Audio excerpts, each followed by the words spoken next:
মাটির নিচে পাওয়া গেল 200 বছরের পুরনো পালতোলা নৌকা। প্রায় 100 মিটার দৈর্ঘ্য এবং 20 মিটার প্রস্থের বিশাল আকার এই নৌকা নিয়ে যেন কৌতূহলের শেষ নেই। নৌকা পায়ে গিয়েছে ওখানে, ওটা 60 ফুট, ওই যে রাজমিস্ত্রিরা মেপেছে ফিতে ধরে, পানির ভিতরে খানটেক আছে, উপরে খানটেক আছে। খুঁড়তে খুঁড়তে আজকে 2 দিন বৃষ্টি হয়েছে, 2 দিন খোলা বন্ধ রয়েছে। ওই কলকে ফলকে এটা ওটা অনেক কিছু পেয়েছে। ঝিনাইদহের মহেশপুর উপজেলার বজরাপুর গ্রামের কাকমারির ইটেঘাট বাওর পারে মাটির 4 ফুট নিচে সন্ধান মেলে নৌকাটির। তবে মাটি খুঁড়তেই একে একে বেরিয়ে আসে আরো 5টি নৌকা।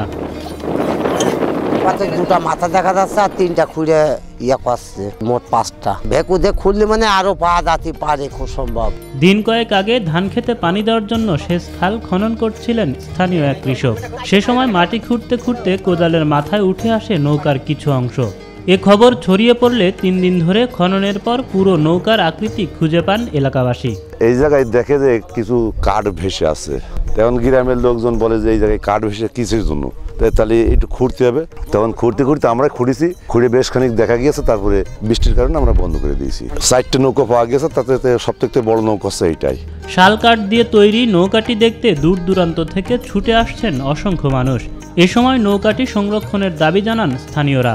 মাটি খুঁড়লে আরো অনেক নৌকার সন্ধান পাওয়া যাবে বলে ধারণা স্থানীয়দের। অনেক লোক আসছে, মানে কিন্তু বহুত দূর থেকে লোক আসছে, বারোবাজার, কালীগঞ্জ, কোরচাঁদপুর সবাই চলে আসছে দেখতে। অনেক আগেকার নৌকা তো সবাই দেখতে আসছে, আমরা ওটা দেখতে আসলাম। শুনেছি অনেক দিন আগের থেকে উঠেছে, অনেক আগে ছিল। অনেক মানুষ কিন্তু ভিড় জমাচ্ছে, এখানে প্রচুর মানুষ। মহেশপুর থানার এমন কোনো লোকজন নেই যেখানে আসছে না এটা দেখতে। এদিকে নৌকাটি সংরক্ষণের জন্য প্রত্নতত্ত্ব অধিদপ্তরের সহযোগিতায় প্রয়োজনীয় ব্যবস্থা গ্রহণ করা হবে বলে জানিয়েছেন স্থানীয় ইউনিয়ন পরিষদ চেয়ারম্যান। দীর্ঘদিনের একটা নৌকা, একসময় এই এলাকায় চলাচলের একমাত্র বাহনই ছিল নৌকা।